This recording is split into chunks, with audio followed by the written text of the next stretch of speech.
2 دن پہلے مجھ سے ایک گلاس ٹوٹ گیا تھا، مجھے امی سے خوب ڈانٹ پڑی۔ آج امی سے گلاس ٹوٹ گیا تو بھی مجھے ہی ڈانٹ پڑی کہ میں نے گلاس غلط جگہ کیوں رکھا تھا۔ تنخواہ دار بندے کی بھی کیا زندگی ہے، پہلے 10 دن بادشاہ، دوسرے 10 دن وزیر اور آخری 10 دن فقیر۔ جوائنٹ فیملی میں رہتے ہوئے کھانے کی کوئی چیز بیوی تک پہنچانا، یہ بھی دنیا کا سب سے بڑا آرٹ ہے۔ ڈاکٹر نے کہا انار کھاؤ، خون کی کمی ہے۔ میں بازار سے انار لایا تو بدانہ انار اٹھا لایا، اس کو جب چھیل کے دیکھا اس کو تو خود خون کی کمی ہوئی تھی۔ ایک بڑی تحقیق کے مطابق کیک رس کے ساتھ چائے نہیں پینی چاہیے، کیونکہ ساری چائے تو رس پی جاتے ہیں۔ دادی: وہ دیکھ بیٹا، لڑکی کو لکوا ہوا ہے۔ لڑکا: نہیں دادی، وہ سیلفی لے رہی ہے۔ ٹیچر: اس شعر کی تشریح کرو۔ لمحوں کی خطا کی تھی، صدیوں کی سزا پائی۔ پپو: اس شعر میں شاعر قبول ہے قبول ہے قبول ہے والے لمحات کو یاد کر کے دکھی ہو رہا ہے۔ ماں: یہ جوتے کتنے کے ہیں؟ دکاندار: 2500 کے۔ ماں: پچھلی دکان والا تو 1500 کے دے رہا تھا۔ پپو: امی، پر ہم تو پچھلی دکان میں گئے ہی نہیں۔ تم پاکستان میں رہتے ہو اور پیپروں کے ٹائم تمہارے خاندان میں شادی نہ ہو ہی نہیں سکتا۔ عورتیں 3 حصوں میں شاپنگ کرتی ہیں، ایک دفعہ پسند کرتی ہیں، دوسری دفعہ خریدتی ہیں اور تیسری دفعہ تبدیل کرنے جاتی ہیں۔ ڈاکٹر: آپ کے 3 دانت کیسے ٹوٹ گئے؟ مریض: جی وہ بیوی نے کڑک روٹی بنائی تھی۔ ڈاکٹر: تو کھانے سے انکار کر دیتے۔ مریض: جی وہی تو کیا تھا۔ میں نے اپنی بیوی سے کہا جان تم کیا کرتی ہو؟ وہ کہنے لگی جب میں لحاظ کرتی ہوں تو بات نہیں کرتی اور جب بات کرتی ہوں تو لحاظ نہیں کرتی۔ ساس: آج میری بیٹی اتنی خاموش کیوں بیٹھی ہے؟ داماد: کچھ نہیں، لائٹ گئی ہوئی تھی، اس نے لپسٹک مانگی، میں نے الفی دے دی، شاید اسی بات پہ ناراض بیٹھی ہے۔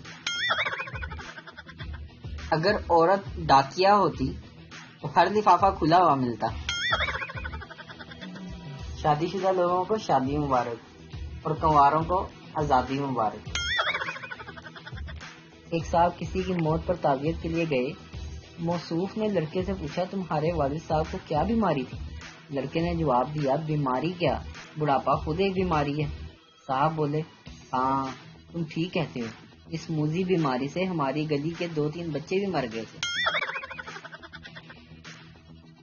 بیوی: تم اتنی دیر سے بچے کو چپ نہیں کرا سکے؟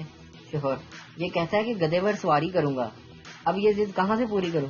بیوی: کمال ہے، تمہاری پیٹھ پر بیٹھنے کو کہہ رہا ہے، بٹھا لو نا۔ ایک عورت نے اپنی پڑوسن سے حیرانی سے پوچھا تمہارے کپڑے ہمیشہ مجھ سے زیادہ اجلے اور بہترین دھلے ہوتے ہیں، کیا راز ہے؟ پڑوسن: میں ڈنڈے کا استعمال کرتی ہوں۔ عورت: آج کے دور میں بھی ڈنڈے سے کپڑے دھوتی ہو؟ پڑوسن: ارے نہیں، کپڑے تو میرے شوہر دھوتے ہیں، میں تو ڈنڈا پکڑ کر سر پہ کھڑی رہتی ہوں۔ پولیس والا: پارک میں ایسے کیوں بیٹھے ہو؟ آدمی: ہم دونوں شادی شدہ ہیں۔ پولیس والا: تو گھر میں بیٹھو نا۔ آدمی: اس کا شوہر اور میری بیوی برا مانتے ہیں۔ چولہے کے پاس گھنٹہ پورا کھڑے رہو، پکوڑے براؤن ہوتے ہی نہیں، 2 منٹ موبائل کو استعمال کر لو، سڑ کے سوا ہو جاتے ہیں۔ استاد اکرم سے: اکرم، اگر تمہارے ابو کی جیب میں 1000 روپے ہیں اور تمہاری امی اس میں سے 500 روپے نکال لیں تو باقی کتنے بچیں گے؟ اکرم: کچھ بھی نہیں۔ استاد: باقی 500 روپے بچیں گے، تم حساب بالکل نہیں جانتے۔ اکرم: نہیں ٹیچر، باقی کچھ نہیں بچیں گے، آپ میری امی کو نہیں جانتے۔ ایک میاں بیوی باہر جا رہے تھے کہ اچانک ان کی بلی کود کر گھر میں واپس بھاگ گئی۔ میاں پھر گھر میں پلٹا، اتنے میں ٹیکسی آ گئی۔ بیوی نے سوچا کہ کہیں ٹیکسی والے کو اندازہ نہ ہو جائے کہ گھر خالی ہے، اور بولی وہ میرے شوہر اپنی ساس کو خدا حافظ کرنے گئے۔ تھوڑی دیر میں شوہر ہانپتا ہوا واپس آیا اور بولا معاف کرنا، دیر ہو گئی، وہ مصیبت پلنگ کے نیچے گھس گئی تھی، مجھے ہینگر سے مارنا پڑا تب باہر نکلی۔ مجھے آج تک اپنے دوستوں میں وہ خوبیاں نظر ہی نہیں آئیں جو میں نے مائی بیسٹ فرینڈ کے مضمون میں لکھی تھی۔ بھتیجے سے باجا ابھی پکڑا ہی تھا کہ بیگم بول اٹھی، جے واجا وجایا میں تانوں وجا دینا ہے۔ میں نے آج پھر سے 14 نکات کھول کر بڑے غور سے پڑھے، مگر یقین جانے ان میں کہیں نہیں لکھا ہوا تھا کہ اس دن باجا بھی بجانا ہے۔ ملی نغمے سن سن کر دل کرتا ہے بارڈر کی طرف نکل جاؤں اور جنگ شروع کر دوں۔ کچھ لوگوں کی سٹیل کی ٹانگیں ہوتی ہیں، کمبخت ہر کام میں اڑاتے ہیں مگر پھر بھی نہیں ٹوٹتی۔ میری آپ سب لوگوں سے ایک گزارش ہے، ہر کسی کو صفائی مت دو، آپ انسان ہو، واشنگ مشین نہیں۔ لیجنڈز تو بس وہ ہیں جو خراب گھڑی پہن کر بھی کانفیڈنس سے گھومتے ہیں، اور ایک ہم تھے بیلٹ کی جگہ نالا بھی پہن کر گھومتے تھے۔ جدید تحقیق سے ثابت ہوا ہے کہ رات کو نیند اس طرح منہ کر کے آتی ہے جس طرح موبائل رکھا ہوا ہو، ویسے جو آپ سمجھے وہ بھی ٹھیک ہے۔ موٹی بیویوں کی تعریف سنیں۔ موٹی بیویاں خوبصورت بھی ہوتی ہیں، خوش مزاج بھی ہوتی ہیں، خدمت گزار بھی ہوتی ہیں، دل نشین بھی ہوتی ہیں، کھانا بنانے میں ماہر بھی ہوتی ہیں، الغرض ہر کام میں پرفیکٹ ہوتی ہیں۔ لیکن پتلی بیویاں جھگڑالو، سڑیل، ناڑی، بد مزاج طرح کی ہوتی ہیں، الغرض ہر کام میں نکمی۔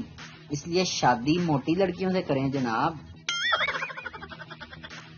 شادی اپنے سے 4-5 سال بڑی لڑکی سے کرنی چاہیے تاکہ وہ ڈانٹے تو بندہ یہ سوچ کر دل کو تسلی دے، خیر ہے وڈی ہے میرے کو۔ آج کل کی بیٹیاں بھی بیٹوں سے کم نہیں، مجال ہے گھر کا ایک کام بھی کر دیں۔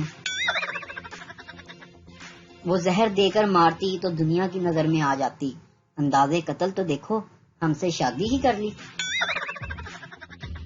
بس وہ 4 لوگ مل جائیں، قسم سے گولی مار دوں گا، جن کے بارے میں امی کہتی ہیں کہ 4 لوگ دیکھیں گے تو کیا کہیں گے۔ حکومت پاکستان سے میری گزارش ہے کہ ہم سے جو ہے نا امتحان بھی موبائل فون پر لے لیا کریں، لکھنے سے زیادہ سپیڈ تمہاری ٹائپنگ کی ہے۔ ایک سردار جی 10 جماعت پاس تھے اور سارے گاؤں میں سب سے زیادہ پڑھے لکھے تھے۔ ایک دن ان کے دماغ میں سمائی کہ میں لندن جا کر ہنی مون مناؤں گا۔ ناچے ویزا لے کر سردارنی کو ساتھ لے کر لندن پہنچے اور ایک ہوٹل میں قیام کیا۔ ویٹر کمرے میں آیا اور اس نے سردارنی سے پوچھا، madam do you need any service? سردارنی نے سردار جی سے کہا اسے جواب دیں اور چائے منگوائیں۔ سردار جی بولے، most respectfully I beg to say that I am ill and cannot come to school, therefore kindly grant me 2 cup of tea۔ Waiter بات سمجھ گیا اور چائے لے کر آیا۔ سردارنی بڑی متاثر ہوئی اور سردار جی سے بولی، تھوڑی انگریزی بڑی اچھی ہے۔ سردار جی نے مونچھوں کو تاؤ دے کر کہا، ہلے تا میں پانی منگان واسطے تھرسٹی کرو نہیں سنایا۔